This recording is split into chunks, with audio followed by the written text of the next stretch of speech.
We are lucky to be joined by three foundations, essentially, who are interested in education research. This is a good opportunity for them and for you. Resources in this space are finite, as you all know, and so I think getting a lay of the land in terms of which foundations are interested in which kinds of education research would be of interest. So I am going to introduce the three speakers. They're each going to talk for, say, 10 to 12 minutes, and then we will have time for questions that will take us to 2 o'clock and into our next session. So our first presenter is Amy Dray. She is a program officer at the Spencer Foundation. Prior to that, she was a researcher in quantitative methods and assessment at the University of California, Berkeley. And she's also been a public school teacher in Boston and has worked in educational publishing. To her left is Karen Johnson. She's a senior program officer at the Bill and Melinda Gates Foundation.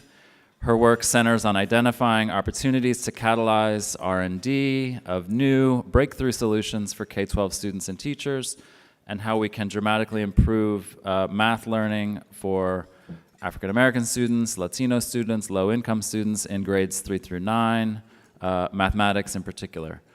Prior to joining Gates, she worked in the marketing and development of K12 digital tools. And to her left is Bror Saxberg. He is Vice President of Learning Science at the Zuckerberg Initiative, where he focuses on the expansion and application of learning science results and measurement practice at scale to real-world learning situations. Prior to joining Zuckerberg, he served as the Chief Learning Officer at Kaplan and has been a Senior Vice President and Chief Learning Officer at K12 Inc. So I will turn things over to Amy, and she will go from there. Thank you all.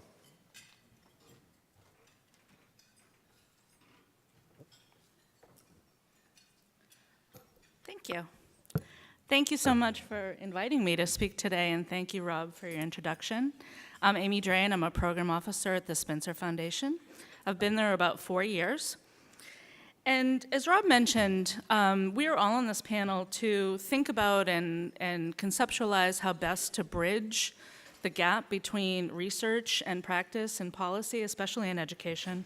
And my talk today is going to talk a little bit about Spencer Foundation, our staffing, our current initiatives, and where we're going and how we're also thinking about bridging this gap.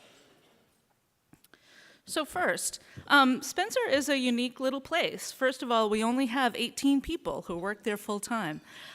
We had 19, and then the guy that fixed my computers part-time left, so, you know, great for him, not so good for me. And we have a new president that joined last July, Naila Nazir, and Naila has brought some really welcome energy and drive to the foundation, so we're super excited about what she's bringing to us. And as well, we have a new hire, our newest hire is Megan Bang, shout out. I don't know if Megan's in the room, but she's at the conference. And Megan is joining us this summer as Senior Vice President of Programs. So the Spencer Foundation, as I said, it fills a funny little niche in educational practice and policy in that we only fund research. We have a fairly broad mission, so we investigate the ways in which education broadly conceived around the world can be investigated, and we're interested in and believe that research is essential to improving education. By education, we don't mean just in schools. We believe in learning broadly conceived wherever it occurs. We believe that research, we fund people also. Another key point of Spencer is that we invest in ideas, but we also invest in people. We invest in the research capacity and the capacity of you all to do the best work that you can. We certainly fund STEM, and here's a sample of the projects that we have funded in that area. But the bad news is we fund a lot of other things too. We fund very broadly: anthropology, sociology, history, civics, human development, psychology, and we fund all across the methodological approaches that are possible. So it's important to keep in mind when you're applying to Spencer that because we fund so broadly, your first reader is going to be a generalist.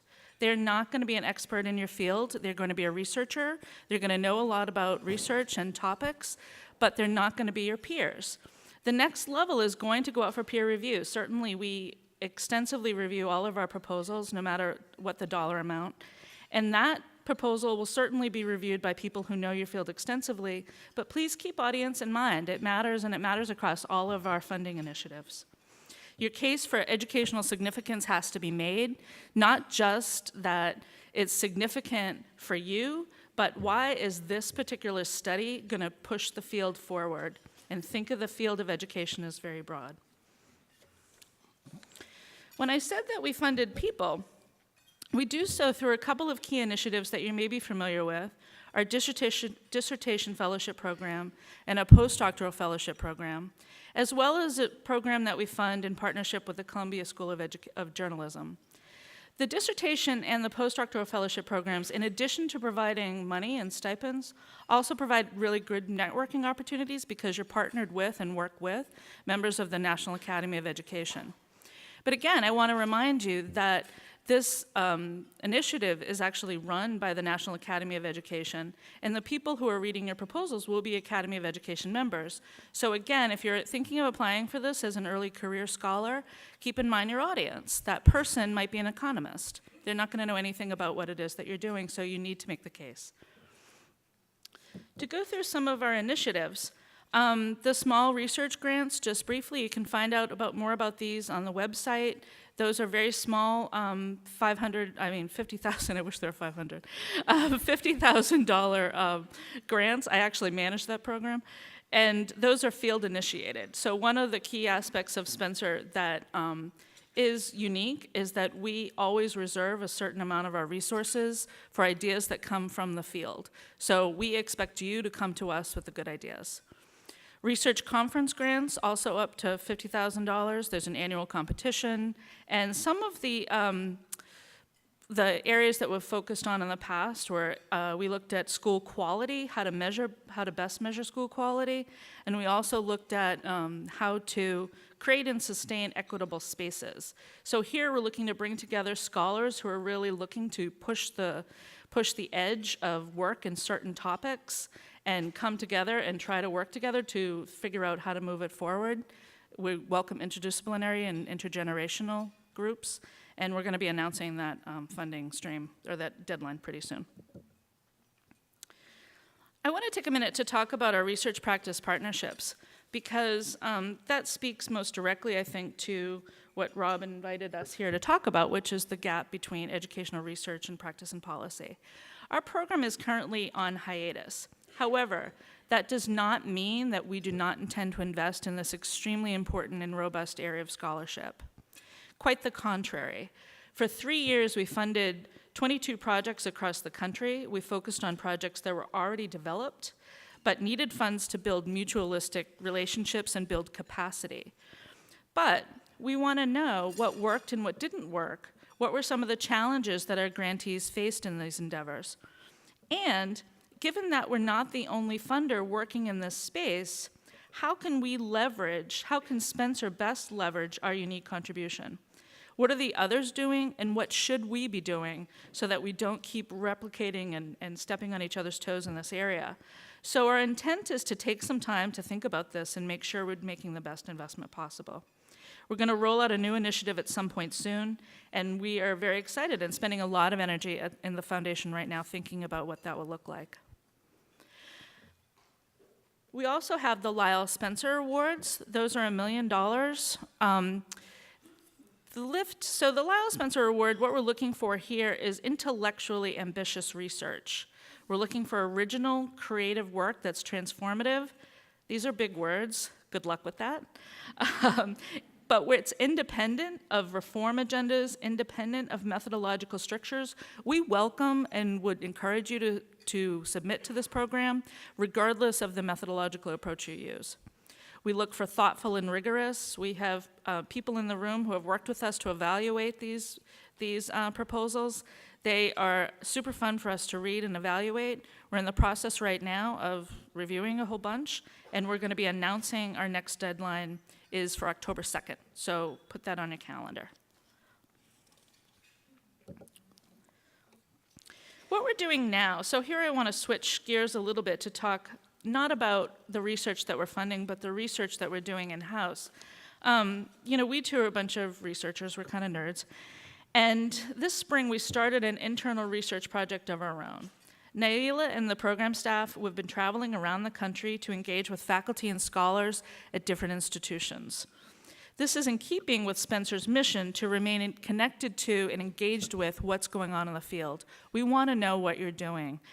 Our purpose for these visits was multiple. First of all, we wanted to ground our giving and to understand the priorities and needs of you, of your field that you're working on and what's happening. We want to guide our future vision and the development of the programs based on what it is that you have to say. We want to continue funding strong research as well as research infrastructure. And also, we're very interested in figuring out ways to support more equitable access to our programs across the field so that we're more accessible to you and we get to know you. And I will say that this was one of the more fun things I had to do as a program officer. Although, Marriott courtyard inns look exactly the same all across the country, which is ingenious, but really hard for figuring out where you are. I would wake up in Arizona, and I was like, I'm in Arizona. Phoenix? Yeah, I'm in Phoenix. The Field Engagement Initiative, when we went out and we met with you all, we asked 3 primary questions. First, we really wanted to know what you were working on, what's important to you. Second, we wanted to know what you thought were the pressing problems of education and why. This is directly related to the first question. You're doing something for a reason. What is it? What problems are you trying to solve? What problems are you trying to really figure out in the world? And third, because we're committed to investing in people, we also want to know what could we do to make you both more productive and innovative. And we struggled in-house at the tension between those 2 words because productivity does not always equal innovation.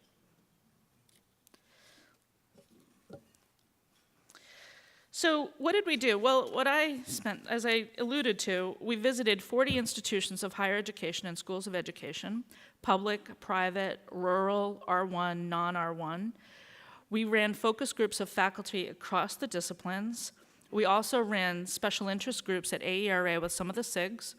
And we have a survey, and we have about 1,000 responses so far. I've put up the link to the survey, and the reason why I put up this link is because I was at one particular university, and the dean said to me, well, you're not going to meet with so-and-so because he gets a lot of money from NSF. And I suddenly thought to myself, who are the deans bringing into this room right now? And I want you in my sample. Tell me what's important to you. And I really would encourage you to do that because as researchers, this summer, guess what we're doing? We are going to be looking at this stuff. So please go to the website, the http://bit.ly, Spencer DRK. I set it up for you, and participate. So as I said, what are we doing? So first of all, over the summer, we're going to sort through all of our notes from the field engagement material and report back to you about what we've found. We're going to think about how this will inform our giving and our initiatives in the future. But at the same time, in the foundation, while some things are changing, other things are certainly remaining the same. We will always fund and are committed to high-quality research. We'll continue to fund researcher capacity through our fellowships, and we're going to think about other ways of funding researcher capacity. We're going to pick some key areas to focus on, but we will always, as I said before, devote some resources to field initiated. We care deeply about what you believe the work to be. We have some questions. Some of the questions what we're grappling with is how can we build better partnerships with schools and communities? We talk about this a lot, but we're really wondering how we can cash that check. We're working hard and thinking about what it means to do interdisciplinary work. This is not as easy as it seems. We all have different discourses, vocabularies, ways of grappling things. Within the foundation, however, I will say that we have sometimes what I think of as a 30,000-foot view. I can see that people are working on something in education and sociology and in science, and we'd like to figure out ways to bring this group together. And we're also thinking about ways of building and expanding communications, both internally with the public, with you all, and again, shifting towards facilitating research and the capacity of you doing good work, not just evaluating it. So that's all for now. Thank you very much.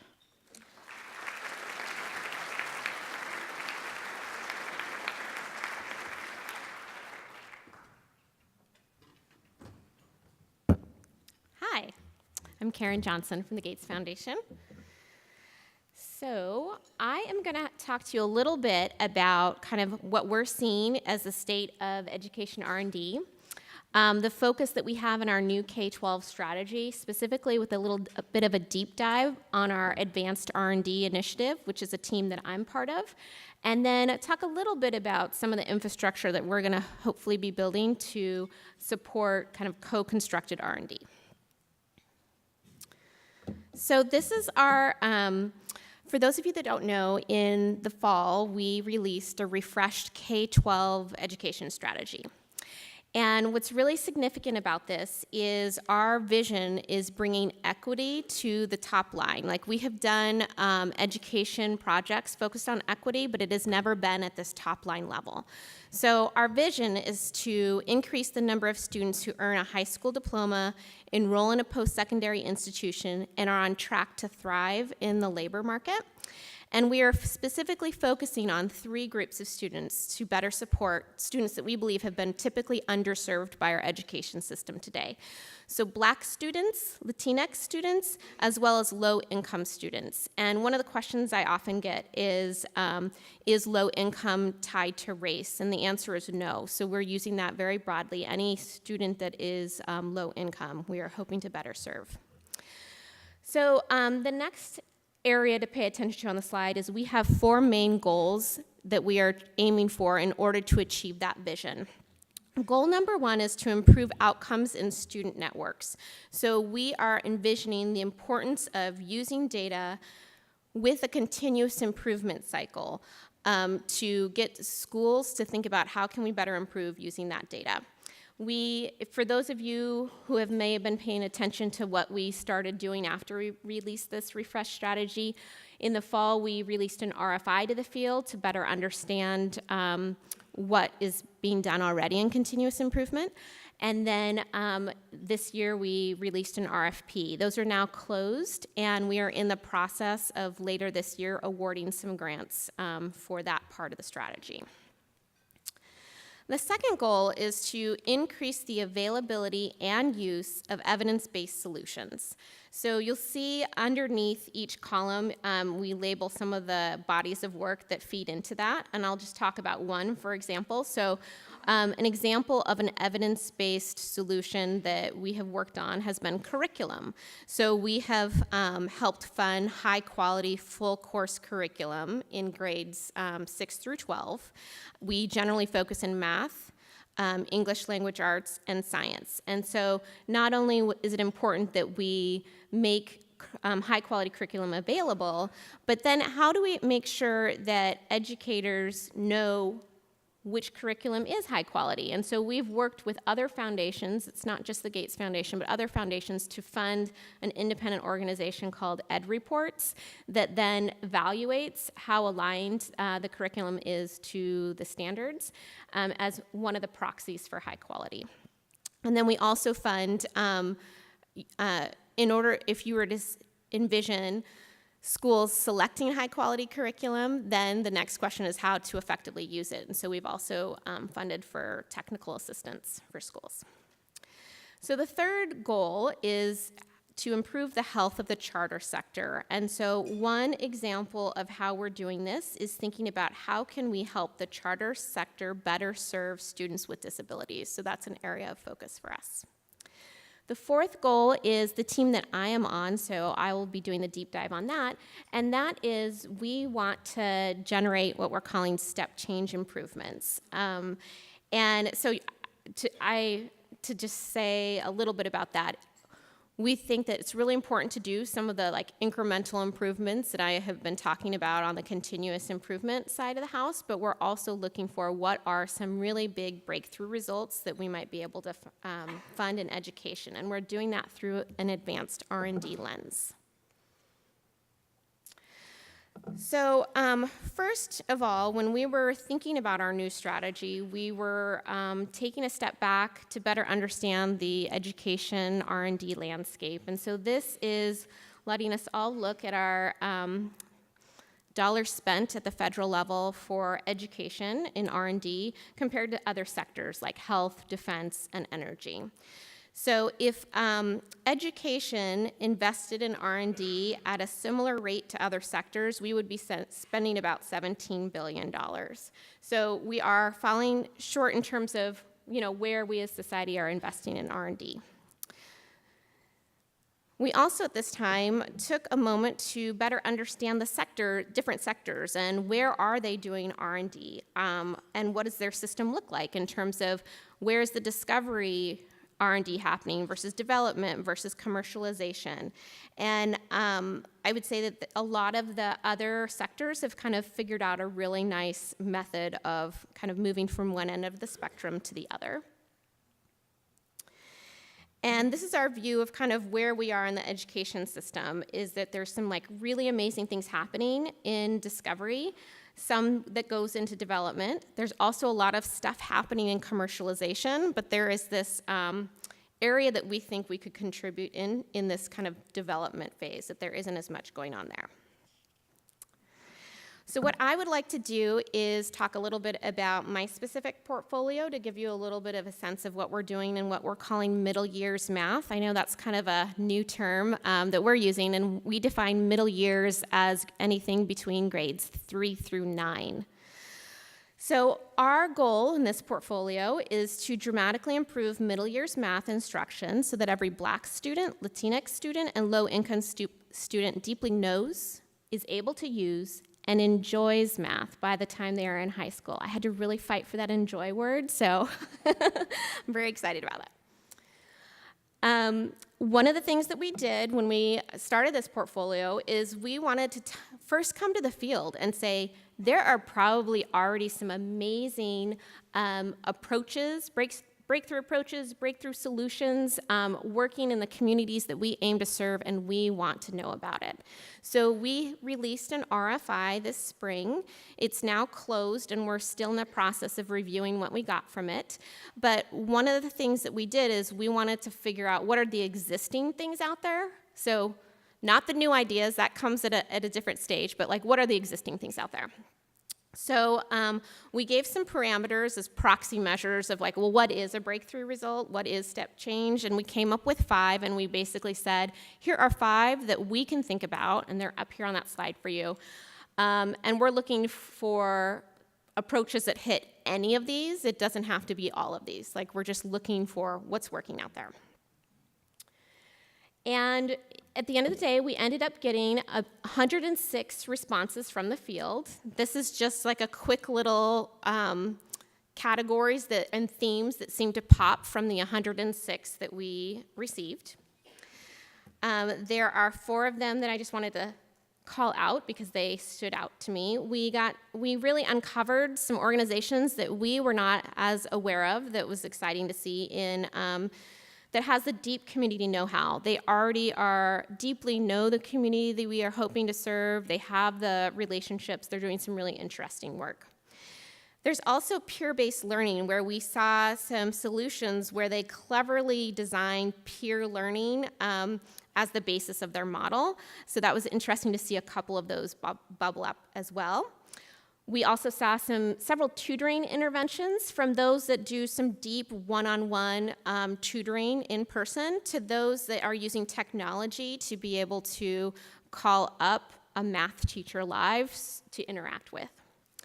And then we also started seeing a theme of storytelling, of interventions that are thinking about how do you use the power of stories to engage students in mathematics that we thought were interesting. So here's a little bit of a map of where we are in this process. So we're over on the left, where we're still, looking at what are some high potential concepts that might make the most sense to do some investments in. We are looking to develop an infrastructure for R&D, specifically starting with math. And the idea is that we would be developing an infrastructure where we could bring together researchers, developers, educators, to co-construct some solutions. So some of the things that we got in this RFI process might be ones that are earlier stage, that need to be more in the develop stage, where they need to go into a single context, where we test something and we see how it's going and we do some iterations. And some might be further along where we actually want to test in multiple environments, in multiple school systems. So we are still in the process of kind of figuring out our pipeline and where people will fall in. And then at some future stage, we feel some of these will go through the pipeline and will require some additional assistance for scale. So I'm looking forward as we further design how we want to do our co-constructed R&D. And that's it. Thanks, guys.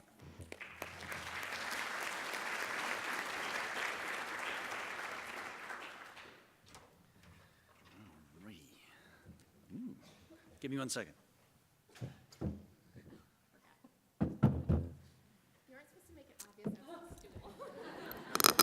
I have made nothing obvious.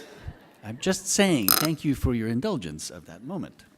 I am from kind of the new kid on the block, the Chan Zuckerberg Initiative. This is a relatively recently established philanthropy from Mark Zuckerberg and Priscilla Chan, where they're parking their considerable resources for benefit for humanity for the long haul.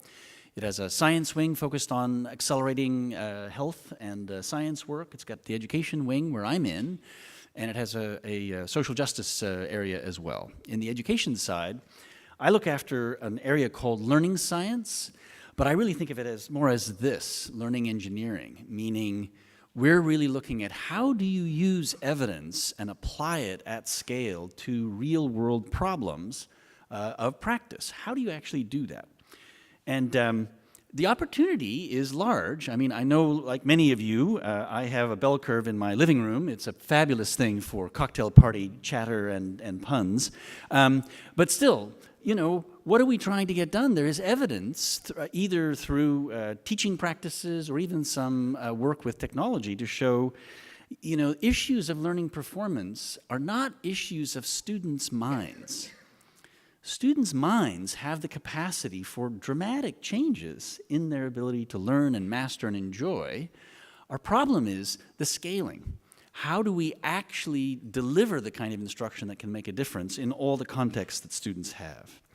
So how do you think about this? Well, one of the ways we're trying to think about it is to start from how learning actually works, not how we wish it worked. So much of education technology and education practice has been grounded in how we wish learning worked, and learning is extremely inconvenient.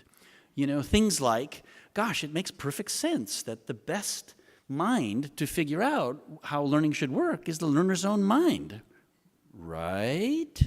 It turns out, no. There's a bunch of complicated research showing novices are quite poor at picking the learning for themselves, even though they want to, while more expert learners are quite good at picking learning for themselves, and they want to. This is enormously frustrating kinds of things. So we got to start from how learning actually works. Then use technology to implement the good stuff.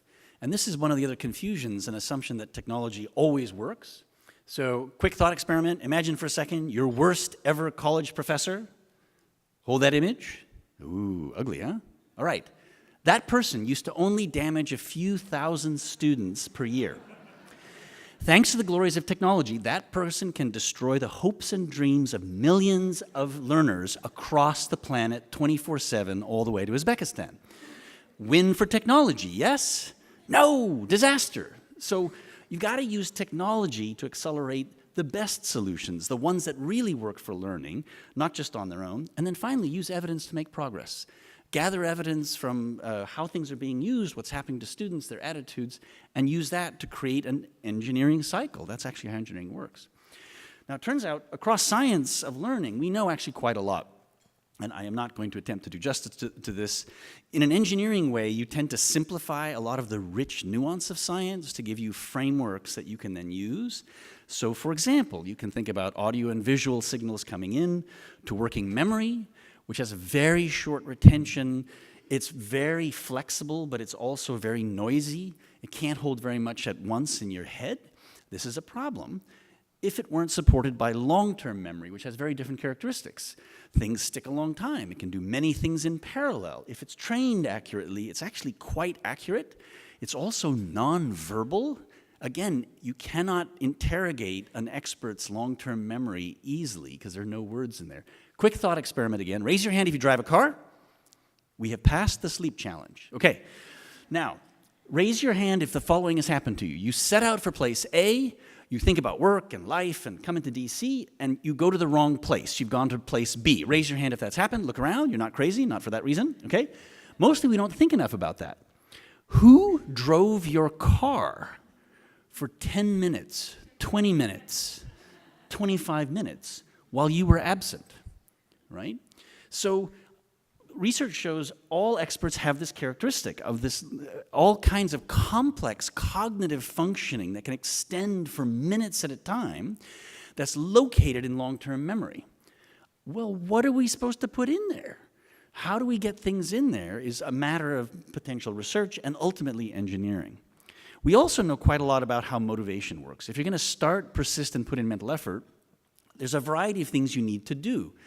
We had a researcher, a very good one, Richard Clark, do a synthesis of research work on this, and he came up with sort of a 4-part framework for this about what goes wrong with learning, and I won't do it in detail. There are some details available, yes, in that synthesis that have just been published. Do you value what you're doing? Do you think you can do it? Which is very different than whether you value it or not. The attribution one, do you believe something is in your way? A classic for many professionals is, I just don't have time. But for students, my teacher hates me, or I can't understand this textbook. What's in your way? And the last one is negative emotional states. If you're angry, scared, depressed, you're not going to start, persist, or put in mental effort. And this kind of motivation framework is completely different than that kind of cognitive framework I was just referring to before about working memory, long-term memory, instructional techniques, and so forth. And all of it is arguably situated in this broader context that my colleague Brooke Stafford-Brizard talks about of whole human development, where you're thinking about academic development, but it's alongside social and emotional development, identity development, cognitive development, things like planning and executive function development, and then physical and mental health. And we don't actually measure this multidimensional progress sufficiently. So you might find a math technique, that instruction technique, that lifts math scores by, effect size of 0.2, woohoo, but destroys the student's self-conception as a math-using human being. That is not a win. You just didn't happen to measure what you've done to their identity in the course of some, horrendous drill and kill kind of a scenario that completely miscommunicates what math is about. And so we've got to think multidimensionally. So how does my group then try to interact with this complicated ecosystem that has so many resources racing around like crazy across research, commercialization, the deployment in the field, actual usage, and so forth? So we're trying to pick out as our starting point, because education at CCI is only a couple years old, a few places to try to add to what everyone is trying to do. One place we think that's a bit weak that we're going to try to support are better measures. We think the issue, not just of academic measures, but especially those measures of identity, of social and emotional learning, and so forth, there aren't enough well-designed, reliable, valid, repeatable measures. You can't keep asking a 14-year-old, are you gritty?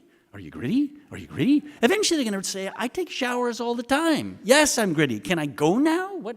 You have to find other ways to gather data about this kind of multidimensional trajectory. And we also need more people who can do that kind of work. And we need to understand, how do we increase demand in the field for better measures? People are not angry enough that they don't have good measures of these things. What can we do to inform and help all our colleagues to look for those? Related to this is, we need better learning engineered products and services, things that are grounded in learning science. And again, we need to increase demand for those. It's amazing how many buyers are not upset that they're not being offered good products and services with some evidence behind them, and that companies and others are not offering to cycle and iterate within their context to help improve. So what's going on with that? How do we get that demand to work? And how do we increase the supply of more learning engineers? The third area, and this is something that's been coming up, I think, all day today, this notion of putting together teachers and students with researchers and developers to take problems in practice and really go after those in some cyclic, iterative way, using good measures.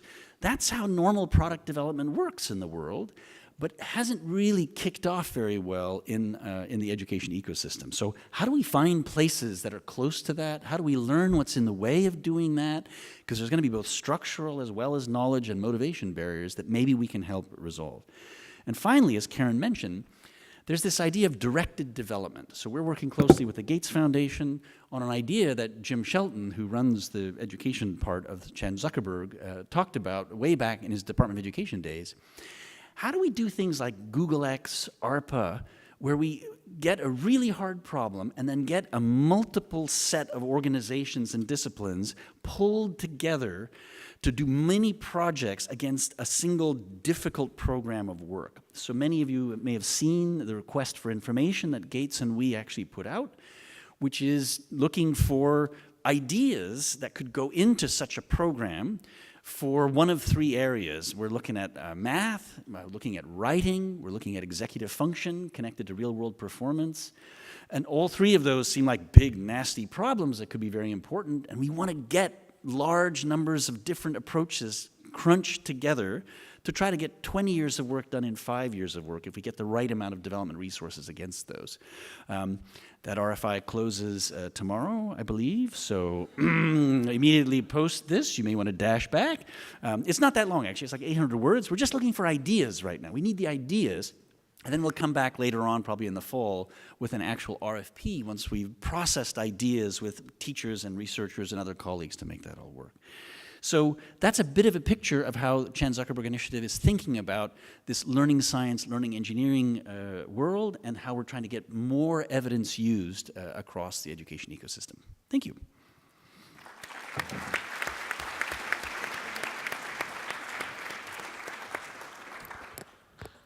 Thank you, Amy, Karen, and Bror. Appreciate it. So we have sort of a range of perspectives here on the stage. Spencer's been around for 50 years, roughly. Gates a little bit more recent, and then new kid on the block. So we have about 20 minutes for questions. Don't be shy. Now is your chance. Great.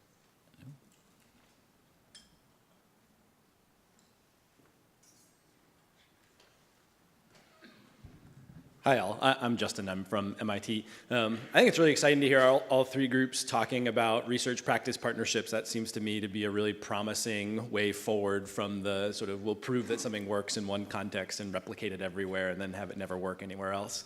It seems like this is more promising, but it does, I think, raise some interesting questions about in this nexus between researchers and schools and funders, who should decide what kinds of things people pursue?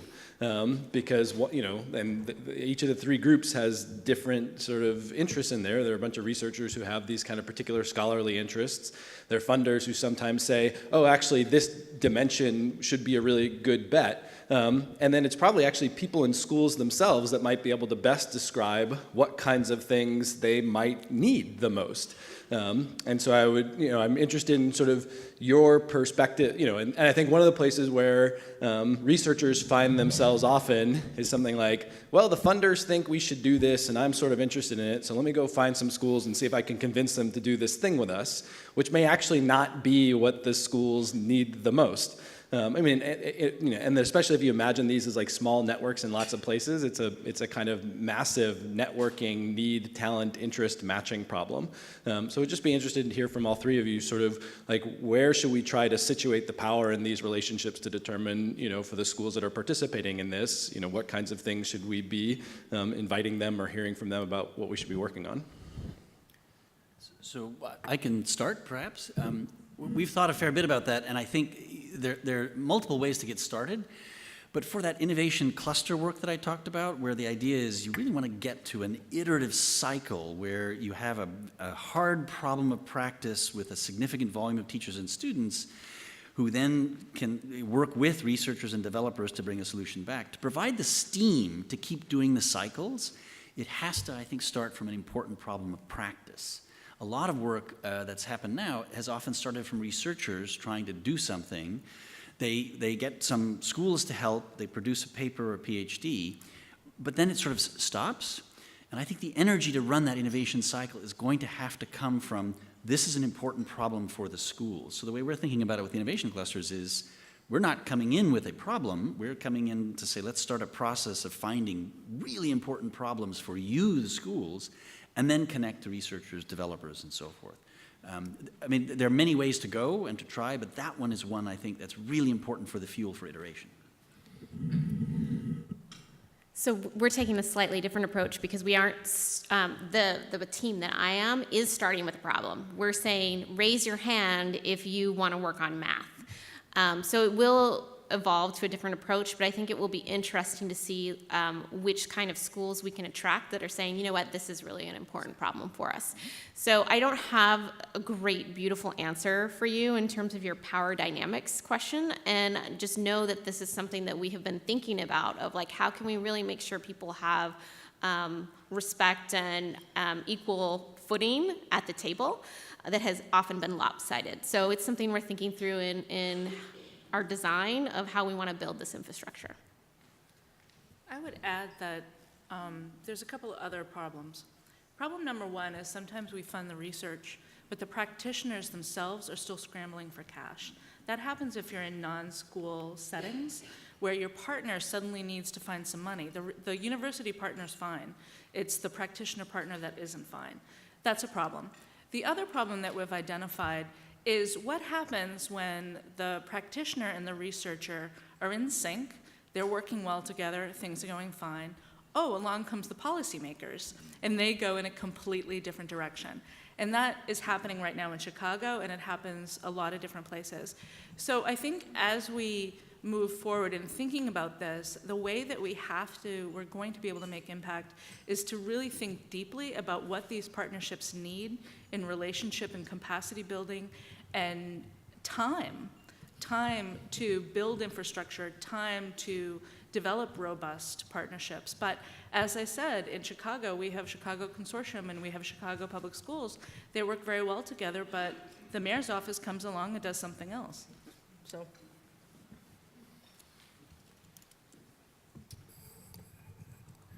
I'll weigh in with a question.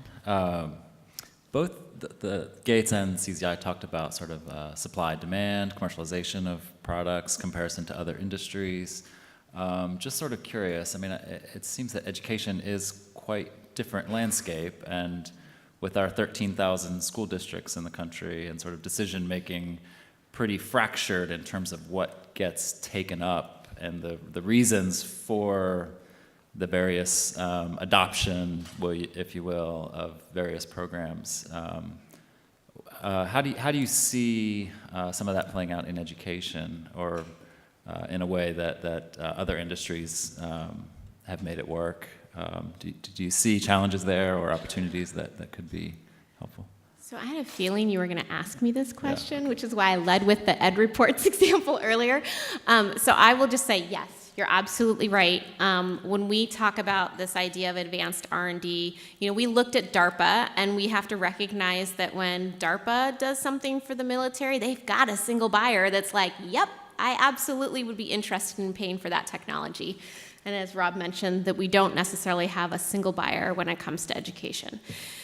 That said, when we were thinking about the importance of high-quality curriculum, we did see that it was really hard for educators to understand, so what actually is aligned to the Common Core? And so Ed Reports has really moved the needle, especially in the last 1 to 2 years, of being able to communicate, these are the curriculums that are all green versus yellow versus, a mix of those.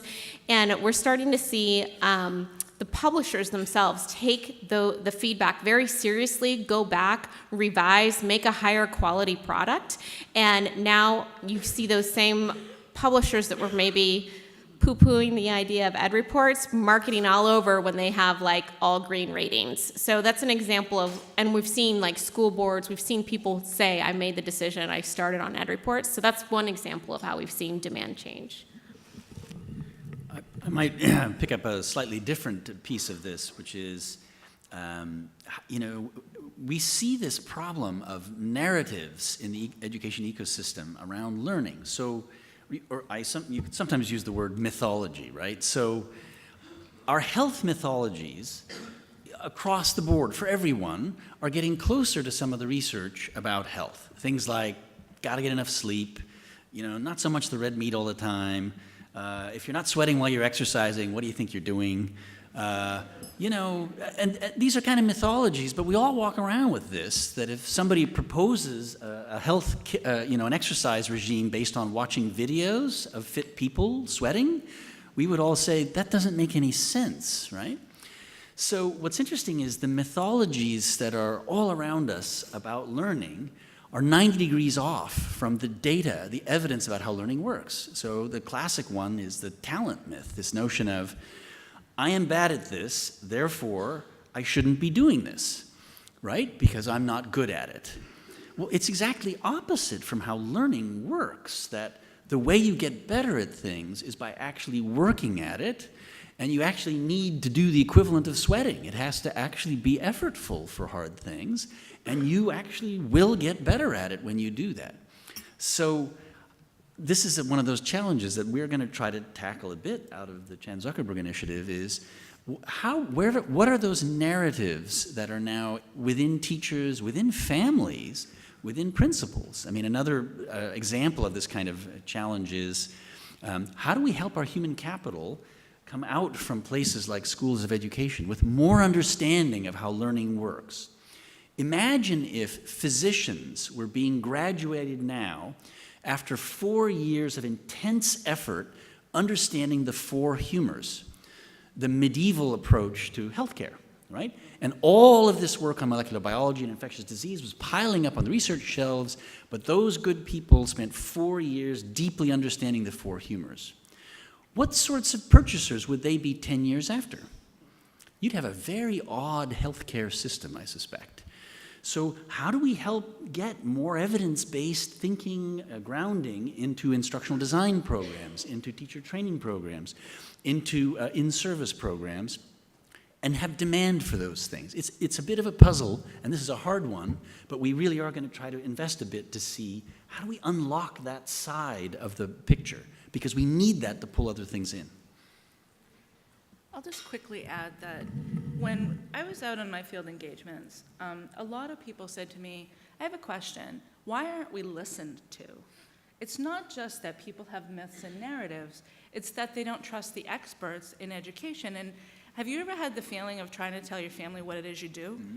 And you're like, well, I'm an educational researcher. And they're like, what is that? You know, or, you know, there are people out there that don't even know that research in education exists. So I think that that's a different challenge that we need to think about. Why aren't we being heard? Why aren't we being listened to? And there was a lot of feeling among faculty that we know a lot already, and that stuff is working, and stuff is out there, and we know it works, and yet somehow we are not heard. So I would challenge us to think about that. Hello, my name is Terrell Morton from the University of Missouri. I wanted to say I appreciated the slide, Karen, that you presented, talking about there being a lot of discovery taking place and this idea of commercialization, but very little development or understanding around the development process. Because as someone who takes more of a critical race theoretical lens to the work that I do, I think about the institutionalized infrastructures that function as barriers. So as we're talking about promoting work for Black and Latinx and low-income populations, I'm wondering how your foundations are thinking about, both within your RFIs, your RFPs, or even your conversations, how do we make these things more institutionalized? Yes, we have a lot of information that we are understanding and discovering, but when it comes to the development and the implementation and the sustainability, you run into those institutional barriers that prevent your work from remaining. So I appreciate the question, and I would say we're at the beginning part of this journey, but I can tell you one of the first steps that we took in my portfolio was feeling like, we're trying to tackle this problem that has plagued education for a really long time on how to better serve Black, Latinx, and low-income students in mathematics. And so we thought we really need to make sure that we invite an advisory board that has that experience, both from a researcher perspective, as well as developers, as well as educators that reflect the community we want to better serve. So we were very intentional about who we invited, who had some expertise looking at the populations we try to serve. And so that's one of the steps that we're taking right now. And then you might have noticed also one of the exciting areas for me in getting back the RFIs was seeing that there were these organizations that have already been doing some tremendous work that have not been our grantees in the past. So we're just really trying to be able to take a step back and say, who are we trying to serve? And that is going to change who we fund. I hope that helps. Do you want me to go next? Sure. I think there's a couple of issues. I mean, one, in educational research, I think one of the issues is whose work is being heard, and why is some work called good, and why is other work not called good. That is very much a structural thing that we think deeply about. And we're trying to figure out how to shift our own understanding of what that work is and be more mindful and open in our internal structures. Because if you have structural issues, you have to be willing to tackle your own structures. And one of the structures within Spencer is that for years we've been evaluators, not facilitators. So we are thinking very deeply about what does it mean to actually facilitate good work. How do we find it? How do we sponsor it? What does it look like? How can we make it more accessible? How can we make it heard? And that's something that we struggle with very deeply, and I thank you for the question. And I think, adding to all that is just trying to be as inclusive as we can, not expecting that we have all the answers, trying to make sure our own thinking is informed by a diverse group of backgrounds, races, experiences, and then pulling in from the outside educators who are working really hard in all kinds of environments and making sure that that diversity of understanding is really included right from the beginning, so that we can focus on where the biggest need really is. Go ahead. Yep. Hi, Phil Bell, University of Washington. So if we think about the equity and justice-centered improvements that are needed, like to get us to that next level, and the growing interest and focus on research practice partnerships or community-centered partnerships, which have kind of their own transformative potential, I think. From the conversations you're having with the field, I'm interested just to know where you're sensing our capacity at this point to do that work over time, and what's the role of your organizations, or how do you view the role of your organizations to do that field building work to bring us into kind of new modes of engagement? I would say I feel like you're asking me this question 2 months too early because I'm in the process of putting together an investment that is going to be bringing together leaders in all these different communities to start having these conversations this summer so that we have a better sense of that going forward. So I don't have a great answer for you right at this moment. No, I'm in the same boat. Same thing, exactly. We are, right now, one of my colleagues is writing up for our board kind of a what works report about what we have done well and what challenges our current grantees are facing. And we're also really deeply thinking about what other people are doing in this space. But we don't know what direction we're going to go in yet. But some of the problems that I raised earlier, which is having to do with how do you form relationships across partners, is deeply important to us. And what do you do if policy kind of jumps in and has a different approach? That's something I've heard too. And I think from our side, we are very early in this, but we've actually thought explicitly about what can we do to take learnings and get them back out again. And in that, I think we're inspired by things like Transcend Learning and the way it tries to codify what it learns as it works with to help improve new school models and try to apply learning science to that. Leap Innovation also is trying to codify what they're learning from their own experience. And so as we've begun some work to talk about innovation clusters out there, we're quite explicitly thinking at two levels. One level is getting the cluster to work where it is, but the other level is documenting what it is that's making them work well or what's getting in the way, and what solutions then are we trying to do, so that the goal for a number of these things we're doing is not just an outcome, but some understanding of, more generally, how would somebody learn from our experience. And my colleague who's working on that is also reaching out to other folks doing research practice partnerships and trying to understand best practices. So we're kind of all going to try to learn, I think, and hopefully codify this and get it into a form that people can easily access when they want to try to do this themselves. I mean, if it were easy, it would already be happening. It's clearly not easy. And so we got to figure out, what's in the way and how to get through it. Thank you. I don't see any more questions, but this has been great conversation. It's nice to have multiple players, multiple funders trying to solve these difficult challenges in education research, and practice. Please join me in thanking our panelists.